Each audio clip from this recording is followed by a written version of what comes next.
escritos do célebre Asclepíades de Pruse, 124 a 96 a.C., que também fundou uma grande escola médica. Foram muitos os estudiosos que marcaram a história do magnetismo curador com novos conceitos, integrando-se posteriormente à civilização ocidental. A partir de 1850, com o surgimento da doutrina codificada por Allan Kardec, ocorreu uma revisão dos valores aceitos até então. Com o estudo da mediunidade, foi possível compreender como acontece a ligação entre encarnados e desencarnados, além de entender que o passe nada mais é que a transmissão do fluido vital.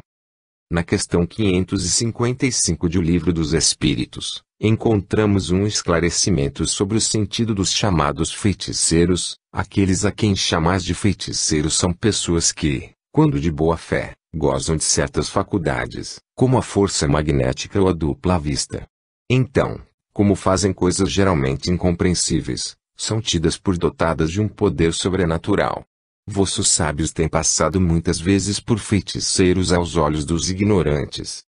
O espiritismo e o magnetismo nos dão a chave de uma imensidade de fenômenos sobre os quais a ignorância teceu um sem número de fábulas, em que os fatos se apresentam exagerados pela imaginação. O conhecimento lúcido dessas duas ciências que, a bem dizer, formam uma única, mostrando a realidade das coisas e suas verdadeiras causas, constitui o melhor preservativo contra as ideias que supersticiosas, porque revela o que é possível e o que é impossível, o que está nas leis da natureza e o que não passa de ridícula crendice. Jesus e as curas. Inúmeros casos de curas foram realizados ao longo da evolução humana. Porém, sem dúvida alguma, Jesus foi o maior curador do corpo e do espírito que já conhecemos no planeta Terra, pois ele foi capaz de nos mostrar a cura através da fé. Jesus sempre dizia: tua fé te curou. Para compreendermos algumas dessas curas, citemos alguns dos chamados milagres feitos pelo Mestre que são citados no livro A Gênese, capítulo 15, sob o título Os Milagres do Evangelho.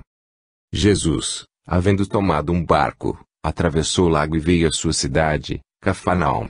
E como lhe apresentassem um paralítico deitado no leito, Jesus, vendo sua fé, disse ao paralítico: meu filho, tende confiança, vossos pecados vos serão perdoados. O paralítico se levantou logo e foi para sua casa. E o povo, vendo este milagre, encheu-se de temor e rendeu graças a Deus, por haver dado um tal poder aos homens. Mateus, capítulo 9, v. 1 a 9. Um dia, indo para Jerusalém e passando pelos confins da Samaria e da Galiléia, estando perto de entrar em uma cidade, 10 leprosos vieram diante dele e, mantendo-se afastados, elevaram suas vozes e lhe disseram: Jesus, nosso mestre, tende piedade de nós. Quando ele os percebeu, disse-lhes: ide vos mostrar aos sacerdotes.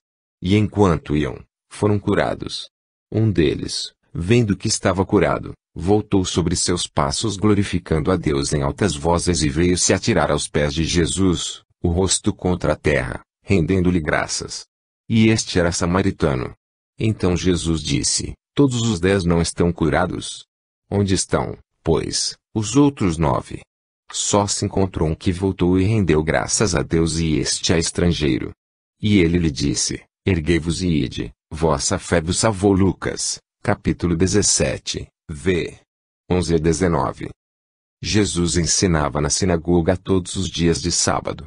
Um dia, ali viu uma mulher possuída de um espírito que a tornava doente já há 18 anos. E ela estava tão encurvada que não podia olhar para cima. Jesus, ao vê-la, chamou a ele e disse: mulher, estás livre de tua enfermidade. Ao mesmo tempo, fez-lhe a imposição de mãos e logo ela se endireitou, dando graças a Deus. Porém, o chefe da sinagoga, indignado porque Jesus havia curado a mulher num dia de sábado, disse ao povo: há 6 dias destinados para trabalhar. Vinde em tais dias para serdes curados e não nos de sábado.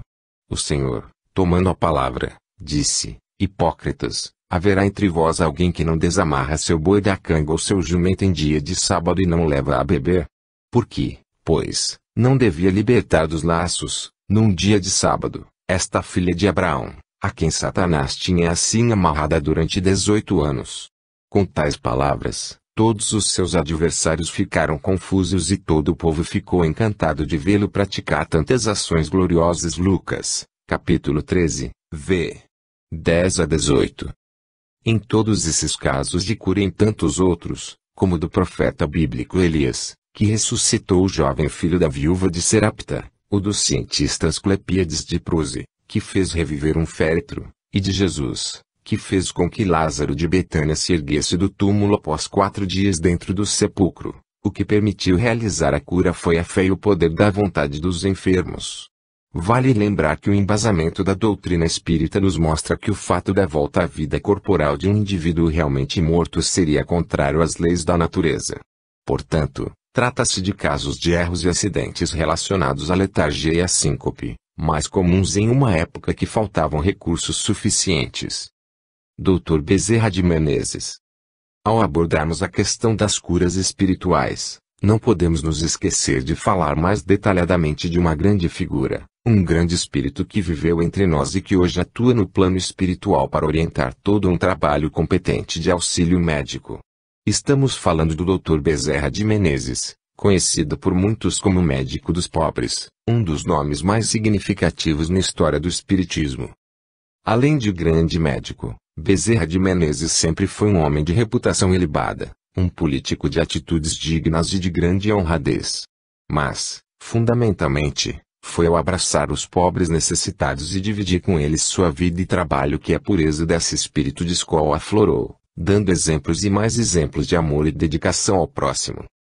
Adolfo Bezerra de Menezes Cavalcanti nasceu em uma pequena localidade do interior do Ceará, Riacho do Sangue, hoje Jaguaretama, em 29 de agosto de 1831.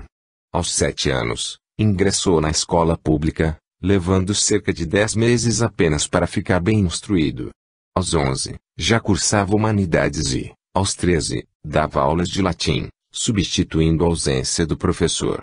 Por questões de ordem política, sua família se mudou para o Rio Grande do Norte, de onde só regressou em 1846, passando a morar em Fortaleza.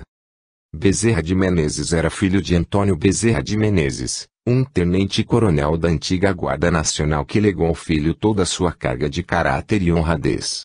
Seu pai tinha um coração muito bom, usando sua grande fortuna para ajudar muitas pessoas, mas diante da exploração de amigos e parentes, o velho coronel viu sua riqueza minguar. Acabou por se tornar um administrador de suas próprias posses, como se fossem apenas emprestadas, utilizando o suficiente para manter sua família dignamente. Foi assim que o coronel teve uma conversa com Bezerra de Menezes, pois sabia do sonho do filho de se formar em medicina. Disse-lhe que não podia, por dever de consciência, usar as posses que tinha para custear sua formação, já que cuidava de seus bens como um verdadeiro empréstimo. Foi essa demonstração de probidade que deu mais ânimo para Bezerra de Menezes lutar como nunca para realizar sua vontade e justificar o merecimento de ter um pai com tamanha nobreza de espírito. Com uma quantia razoável, partiu em 1851 para o Rio de Janeiro, pronto para estudar e se tornar médico. Com a coragem e a honradez herdadas do pai, Bezerra de Menezes fez de tudo para custear seus estudos. Dava aulas particulares para sustentar suas despesas como moradia e taxas do curso, até que, em 1856, conseguiu o diploma de médico com as melhores notas da faculdade em todo o período que lá passou. Um ano depois, entrou no exército graças à indicação de seu professor, o Dr. Manuel Feliciano Pereira de Carvalho, sendo nomeado cirurgião-tenente. E, em 1858, casou-se com Maria Cândida de Lacerda, com quem teve 2 filhos. Apesar das recomendações de seu pai para que não entrasse na política, além de estar atarefado com seus doentes, Bezerra de Menezes foi procurado para que fizesse parte da lista de candidatos a vereador do Partido Liberal, o mesmo partido ao qual seu pai sempre esteve ligado ideologicamente, nas eleições de 1860. Foi eleito, mas teve seu mandato impugnado por ser integrante do Exército. Entretanto, ele não pensou 2 vezes para abandonar o cargo militar e poder, assim, assumir sua vaga na Câmara. Como político, sempre se preocupou em trabalhar para trazer benefícios ao povo que o elegeu. Sempre bateu de frente com o poder, atitude que lhe trouxe problemas tanto com o governo como com integrantes de seu próprio partido, mais interessados em fazer ações convenientes politicamente. Em 1867, Bezerra de Menezes foi eleito deputado pelo Rio de Janeiro, quando então seu nome tomou uma projeção nacional. Porém, com a ascensão do Partido Conservador e a dissolução da Câmara dos Deputados, ele se afastou um pouco da política, retornando somente em 1876, novamente como vereador. O encontro com o Espiritismo. No entanto, o que movia o Dr. Bezerra de Menezes era mesmo o trabalho médico, a possibilidade de exercer a caridade e levar a cura para tantos necessitados, sobretudo, para aqueles mais pobres e sem condições materiais. Tanto que sua pouca fortuna veio de quando foi detentor da Companhia da Estrada de Ferro Macaé-Campos, o que não durou muito, devido às perseguições governamentais que o levaram a ficar sem recursos financeiros. Mas Bezerra de Menezes não se preocupava com isso, não era aferrado aos bens materiais. No livro Vida e Obra de Bezerra de Menezes, de Silvio Brito Soares, temos uma boa ideia de sua vocação para a caridade. Seu espírito, porém, pairava sempre acima dos bens efêmeros do mundo e tanto isso é verdade que, dispondo de todos os elementos para reconquistá-los, mostrou em todas as horas sua completa indiferença, para se dedicar única e exclusivamente ao exercício de seu sacerdócio médico e ser caridoso com todos os infelizes. O jovem Bezerra de Menezes havia sido criado no seio de uma família católica, porém, chegando ao Rio de Janeiro, passou a deixar de lado essa crença, pois, segundo ele, não era firmada em uma fé raciocinada. Só voltou a se interessar mais por questões religiosas quando sua esposa faleceu, em 1863. De um amigo, recebeu um exemplar da Bíblia, que passou a ler e ficar interessado, mas depois teve a necessidade de crer em algo firmado na razão. Era uma época em que o Espiritismo começava a ganhar forma, afinal de contas, a codificação da doutrina realizada por Allan Kardec havia acontecido em 1857. Inicialmente, Bezerra de Menezes repudiava as ideias espíritas, por temer que elas desarranjassem os pensamentos que haviam lhe conduzido novamente à religião de sua família. Porém, foi um colega de profissão, o Dr. Joaquim Carlos Travassos, quem lhe abriu as portas dessa doutrina consoladora e esclarecedora. Ao ter em mãos a tradução em português de O Livro dos Espíritos, o Dr. Joaquim presenteou Bezerra de Menezes com a obra, gentilmente aceita por este. Certo dia, ao tomar um bonde, o médico dos pobres passou a ler o livro para se distrair durante a viagem. Apesar de repudiar o espiritismo, considerava que deveria ao menos estudá-la, como fazia com outras doutrinas. Ficou tão absorvido com o conteúdo de O Livro dos Espíritos, dizia encontrar ali nada que fosse novo para o espírito, mas novo para ele, que chegou à conclusão de que parecia ser um espírito inconsciente ou, como se diz vulgarmente, de nascença, conforme palavras dele mesmo. Mas foi ao sofrer de dispepsia que Bezerra de Menezes pôde começar a comprovar e se encantar com a doutrina espírita. Ele não conseguia obter melhoras por meio da medicina oficial e, depois de 5 anos de tratamentos infrutíferos, resolveu procurar um médium de nome João Gonçalves do Nascimento. Bezerra não acreditava muito, achava-se tratar apenas de um especulador, mas queria também ter uma convicção mais fundamentada sobre o que acabava de conhecer. Um médico amigo seu é quem foi à presença desse médium e depois, ao ler o que este havia escrito, surpreendeu-se com o teor da mensagem, que trazia uma descrição de quem ele era, apesar de ter se identificado apenas com seu primeiro nome, pouquíssimo conhecido, e do mal que sofria. Em 3 meses de tratamento espiritual, Bezerra de Menezes estava completamente curado e pronto para voltar a seus afazeres. Para impressioná-lo ainda mais, tempos depois, sua segunda esposa também ficou seriamente doente. Chegaram a condená-la como tuberculosa. Recorreu novamente ao médium, que diagnosticou que o problema estava no útero, o que refletia nos pulmões. Tratada espiritualmente, ela ficou curada e não apresentou mais problemas. Bezerra de Menezes se sentia um novo homem, havia encontrado no espiritismo o porto seguro onde aportar, algo em que podia crer depois de tanto procurar. Segundo ele, Não encontrava onde assentar minha crença porque o ensino de Jesus me era oferecido sob um aspecto impossível de se acomodar com um sentimento íntimo, instrutivo, exato, que me desse a razão e a consciência de ali estar a verdade. Em 16 de agosto de 1886, diante de cerca de 2.000 pessoas da alta sociedade reunidas no salão da Guarda Velha, o Dr. Adolfo Bezerra de Menezes declarava solenemente e cheio de orgulho que havia aderido ao Espiritismo. A partir de então, passou a ser um dos maiores divulgadores e defensores da doutrina em nosso país. Trabalhou incansavelmente para levar a palavra dos Espíritos para todos os cantos e todas as pessoas, sobretudo, aos enfermos. Lutou contra aqueles que detratavam a doutrina, virando-se contra atos como a condenação das práticas espíritas contida no Código Criminal promulgado quando da proclamação da República. Usava páginas de jornais como O País para publicar seus artigos em favor do espiritismo, gerando grandes e acalorados debates. Em 11 de abril de 1900, Adolfo Bezerra de Menezes partiu para o mundo espiritual, causando muita comoção em todos os amigos e admiradores. Sua missão terrena chegava ao fim, mas o trabalho no plano superior tinha muito ainda a se realizar. Bezerra de Menezes passaria a inspirar a divulgação da doutrina e trabalhar para curar espiritualmente muitas almas necessitadas do amor e dedicação que caracterizavam o médico dos pobres. Os trabalhos de cura.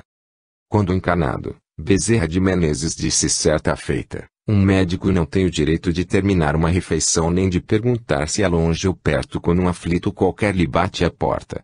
O que não acode por estar com visitas, por ter trabalhado muito e se achar fatigado ou por ser alta hora da noite, mau o caminho ou o tempo, ficar longe ou no morro, o que, sobretudo, pede um carro a quem não tem com que pagar a receita, esse não é médico, é negociante de medicina, que trabalha para recolher capital e juros dos gastos de formatura.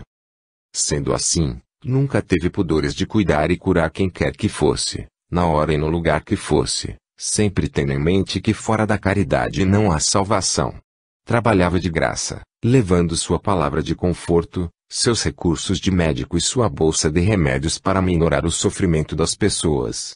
Medicamentos, aliás, que eram fornecidos gratuitamente na farmácia Cordeiro, no Rio de Janeiro, onde costumava fazer seus atendimentos. Mas ao partir para o plano espiritual, Bezerra de Menezes manteve viva a vontade e a disposição de trabalhar pela cura dos enfermos. Por meio de cirurgias espirituais, traz conforto e saúde para aqueles que tanto necessitam. No livro Lindos Casos de Bezerra de Menezes, de Ramiro Gama, podemos encontrar vários relatos sobre casos de cura promovidos pelo médico dos pobres, como este que transcrevemos a seguir. Este caso quem nos contou foi o prezado amigo e irmão Manuel Epaminondas, residente em Três Rios, estado do Rio de Janeiro. Sua sobrinha Luzia se achava atacada há quase 2 anos por uma sinusite crônica, segundo o diagnóstico de seu médico assistente. Em meados do ano anterior, 1941, a doença se agravou, complicando-se com outras velhas enfermidades. Seu médico, depois de lançar mão de todos os recursos de sua ciência, desenganou-a, tanto mais que a operação que lhe poderia salvar era contraindicada, dada sua fraqueza orgânica, que progredia diariamente. Foi quando, à residência da irmã dele, que residia no Rio nesta época, na qual estava sua sobrinha, chegou uma senhora espírita. Observou a doente desenganada e aconselhou: por que não levam a Luzia a um grupo espírita e não a tratam pelo espiritismo? Tenho a intuição de que ficará boa, tanto mais que a medicina da terra se mostra impotente para curá-la. Sua irmã e o cunhado eram católicos, se bem que eram simpáticos à doutrina espírita também, e ficaram indecisos. Mais tarde, apareceram outras visitas que aconselharam a terapêutica espírita. Dormiram, pois, todos apreensivos com as recomendações. Pela manhã, sua irmã, o cunhado e a própria doente contaram seus sonhos. Eram idênticos. Sonharam os três que o Dr. Bezerra de Menezes havia lhes aparecido e dito: o caso é de operação. Amanhã, no fim da tarde, às 18 horas, concentrem-se porque vou operá-la. Tenham fé em Jesus. A perplexidade era geral. Então o caso era mesmo sério e haveria de dar bom resultado. Confiaram e esperaram. Neste ínterim, Entra a senhora espírita que os visitara na véspera e os aconselhara a procurar um grupo espírita, contando-lhes: esta noite sonhei com Luzia e o Dr. Bezerra. Ouvi nitidamente ele dizer que vai operá-la hoje à tarde. Era demais. A comoção invadiu a todos. A graça lhes parecia além de seus merecimentos. E à tarde, às 18 horas, de acordo com as recomendações do Dr. Bezerra de Menezes nos 4 sonhos, concentraram-se. Oraram com respeito e emoção. A doente foi colocada na cama e esperaram todos, temerosos, apreensivos. Daí em diante, a enferma dormiu para acordar minutos depois, gritando emocionadíssima: fui operada por um velhinho de branco, que aqui esteve, fez-me dormir e, depois, senti que me operava, que abria minha testa e limpava. Despediu-se me abraçando e ouvi que dizia: vão lhe aparecer na testa algumas feridinhas, mas não se incomode, depressa desaparecerão e depois você ficará completamente curada. Dê graças a Deus. Eleve seu coração para Jesus, o divino médico do corpo e da alma, que, por intercessão de Maria Santíssima, permitiu a operação. E partiu. Isto se deu, concluiu nosso caro amigo Noda, há 17 anos e sua sobrinha Luzia se acha hoje completamente curada. Tudo se realizou como o Dr. Bezerra lhe disse. Pequenas feridas apareceram-lhe na testa e, depois, desapareceram como que por encanto. Mesmo ao partir para o plano espiritual, Bezerra de Menezes manteve viva a vontade e a disposição de trabalhar pela cura dos enfermos. Para concluir, vejamos as palavras de Silvio Brito Soares, em seu livro Vida e Obra de Bezerra de Menezes, sobre o médico dos pobres. Bezerra de Menezes é, para todos os que morejam em terra do coração do mundo, a âncora de salvação quando a borrasca do infortúnio os atinge. Milhões de vozes pedem diariamente seu socorro. Milhões de corações a todo instante agradecem a esse grande benfeitor as dádivas de seu amor. Bezerra de Menezes vive nos corações de todos os espiritistas do Cruzeiro do Sul. Torne-se receptivo à cura. Geralmente, as pessoas que procuram tratamento espiritual já estão fazendo algum tipo de recuperação por meios médicos convencionais, alopatia, fisioterapia, quimioterapia etc., ou estão se submetendo a tratamentos com acupuntura, homeopatia e outras técnicas naturalistas. Muitas dessas pessoas só procuraram a cura por métodos espíritas porque não estavam satisfeitas com seus tratamentos, porque estes se prolongavam muito, sem resultados satisfatórios, ou porque, em alguns casos, a situação era desesperadora e sem expectativas de cura. Os consulentes de centros espíritas buscam, além da cura física, a vital, a emocional e a psíquico-espiritual para resolverem seus conflitos familiares, problemas amorosos, problemas de negócios, questões judiciais etc. Essas pessoas ficam sabendo, através de amigos ou parentes, de algum centro que faz excelentes trabalhos de cura espiritual e, assim, quando chegam a esse centro, já estão com uma atitude positiva, esperançosa e confiante. E isto já é um dos requisitos para estar receptivo à cura. Habitualmente, o paciente, no centro espírita, passa por uma triagem, uma consulta e só então é estabelecido algum tipo de tratamento espiritual adequado para cada tipo de desequilíbrio ou doença. O tratamento básico prescrito geralmente conta com desobsessão, passes, doutrinação espírita e a leitura do Evangelho segundo o Espiritismo. Quando há necessidade de cirurgia espiritual, é recomendado também algum tipo de alimentação especial e moderação de vícios como cigarro e álcool. O paciente é aconselhado, ainda, a evocar o auxílio do Dr. Bezerra de Menezes e de outros médicos do plano espiritual, além de orar a Jesus. Todas essas orientações são muito importantes, entre outras razões, porque, desta forma, o paciente é obrigado a fazer sua parte. Com essa participação ativa no tratamento, ele se torna mais receptivo à cura. Algumas recomendações muito importantes para se facilitar a obtenção da cura são: a reforma íntima, a leitura de caráter espiritual, os entretenimentos sádios, a manutenção daquela atitude que Jesus denominou como vigiai e orai, praticar o silêncio e a prece e ter moderação em tudo que fizer. Buscando as virtudes de cura. Algumas virtudes e conceitos precisam ser buscados e vivenciados para preparar o doente, a fim de aproveitar melhor o trabalho de cura espiritual que lhe é amorosamente ofertado. Entre outras qualidades, podemos citar a humildade, a compreensão, o perdão, a caridade, o amor, a fé e a gratidão. A humildade é uma condição em que se aceita a própria situação sem culpa, sem julgamento e sem criticar ninguém ou a si próprio, melhorando a maneira de se comunicar com todas as pessoas. De forma prática, poderíamos dizer que algumas pessoas de condição social, intelectual e financeira acima da média de repente se veem sentadas ao lado de pessoas simples e pobres, sentindo-se deslocadas. Deus sabe o que faz. Essas diferenças, quando reunidas, têm uma razão especial. O sofrimento não faz distinção. A lição a ser aprendida é a da humildade e da convivência solidária. E isto torna a pessoa receptiva à cura. A compreensão vem antes do perdão, pois primeiro é necessário entender a si próprio, conhecer as motivações pessoais, para então ser capaz de compreender o outro, as limitações e os erros de ambos, abrindo o caminho para a melhora. Ser compreensivo torna o paciente receptivo à cura. O perdão, como já falamos, vem depois da compreensão, pois se compreendemos nossos erros, os do próximo em todas as questões envolvidas, então somos capazes de perdoar a nós mesmos e ao nosso irmão. Jesus falou exaustivamente da necessidade do perdão incondicional. O perdão verdadeiro não é de natureza intelectual, tem que estar impregnado dentro de nossos sentimentos. A compreensão mental auxilia, mas não é tudo. Exercer o perdão abre campo para a pessoa ficar receptiva à cura. Praticando a caridade. Para entender a necessidade da caridade, vejamos as palavras de São Paulo, quando mesmo que se tivesse a linguagem dos anjos, o dom da profecia que penetrasse todos os mistérios e ainda tivesse fé, se não tiver caridade não somos bons cristãos. Atualmente, ouvimos muito na mídia a convocação para sermos voluntários. Ser voluntário é ser caridoso. A grande maioria dos trabalhadores dos centros espíritas são voluntários. E que tipo de caridade um doente poderá fazer?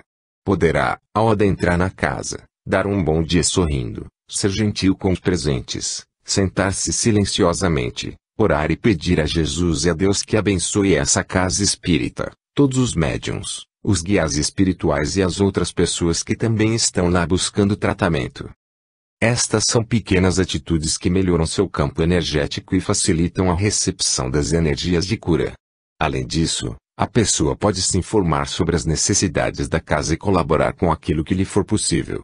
Se o paciente se predispor a prestar a caridade a todos no centro e em seu próprio mundo, família, amigos, trabalho etc., estará se tornando mais receptivo à cura.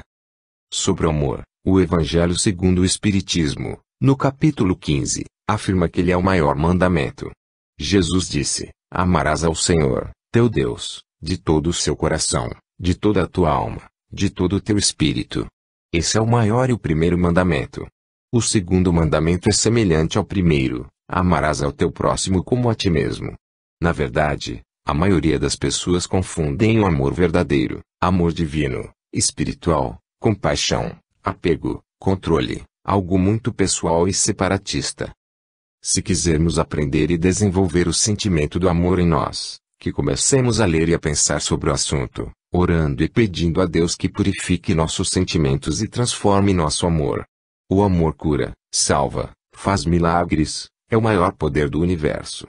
Todo aquele que busca a cura espiritual deve se esforçar para desenvolver o amor uno, o amor universal, pois assim estará se tornando receptivo à cura. Tenha fé e seja grato pela cura. Quanto à fé, Jesus disse que se a tivéssemos do tamanho de um grão de mostarda, seríamos capazes de remover montanhas. E quais seriam essas montanhas? Nossas doenças, nossas dificuldades e tudo aquilo que nos parece impossível. Na fé verdadeira não há dúvidas, ainda que tudo pareça impossível. Lembre-se de algumas parábolas de cura, onde Jesus dizia para a pessoa que foi curada: a tua fé te curou. Ainda que não tenhamos uma fé tão grande, podemos orar ardorosamente e pedir a Jesus e a Deus que nos dê a graça desta. Se você quer ser curado espiritualmente, não fique criticando, julgando ou procurando encontrar coisas que impedirão sua cura. Tenha fé, Busque-a incessantemente, pois assim você se abrirá para as bênçãos da cura espiritual. Torne-se receptivo à cura. A gratidão é uma condição indispensável para o processo não só de cura espiritual, mas de toda a trajetória evolutiva. Ore, agradeça e abençoe a tudo e a todos, não somente os que estão próximos, mas também o planeta, a galáxia e o universo. Agradecer tornará você apto para receber a cura. Enfim, se você deseja ser curado, desenvolva todas as virtudes aqui citadas e muitas outras encontradas na literatura espírita. Desta forma, você ficará bem espiritualmente e bastante receptivo à cura. Que Deus abençoe sua busca espiritual e seu trabalho de cura. Irmã Sheila. Ponto. Apresentamos aqui uma pequena biografia de Irmã Sheila, uma das mentoras de nosso trabalho junto às gestantes no Núcleo Fraterno Samaritanos. Em sua última encarnação, nasceu na Alemanha, foi enfermeira e desencarnou em 1943, em um bombardeio ocorrido em Hamburgo durante a Segunda Guerra Mundial. Sheila é um espírito muito conhecido e querido no movimento espírita brasileiro. As primeiras manifestações datam de pouco tempo depois de seu desencarne, em um grupo espírita da cidade de Macaé, Rio de Janeiro, por meio do médium Peixotinho. Chegou inclusive a se materializar e produzir belos fenômenos de efeitos físicos, como aporte, transporte e distribuição de flores e pequenos objetos e a impregnação do ambiente com éter ou perfumes. Seu retrato mediúnico a revela com um belo semblante, profundos olhos azuis e cabelos loiros. Desde o início de suas manifestações, Irmã Sheila demonstrou devotamento aos enfermos, procurando amenizar seus sofrimentos ou recuperar a saúde deles o quanto possível, trabalho no qual prossegue atuante junto a equipes espirituais socorristas por todo o Brasil, através de diferentes médiuns. Simultaneamente, faz ouvir sua voz com característico sotaque alemão, pregando a excelência do Evangelho e conclamando a todos para que sigam o Cristo. Encarnações anteriores. Temos notícia de apenas 2 encarnações de Irmã Sheila, conforme informações de Francisco Cândido Xavier, uma na França, no século XVI, e outra na Alemanha. Na existência francesa, chamou-se Joana Francisca Frémiotti e nasceu em 28 de janeiro de 1572, na cidade de Dijon. Entrou para a história como Santa Joana de Chantal, canonizada em 1767, ou Baronesa de Chantal, pois casou-se aos 20 anos de idade com o Barão de Chantal. Perdeu seu marido muito cedo, vivendo com seus 4 filhos, partilhando seu tempo entre as orações, as obras piedosas e seus deveres de mãe.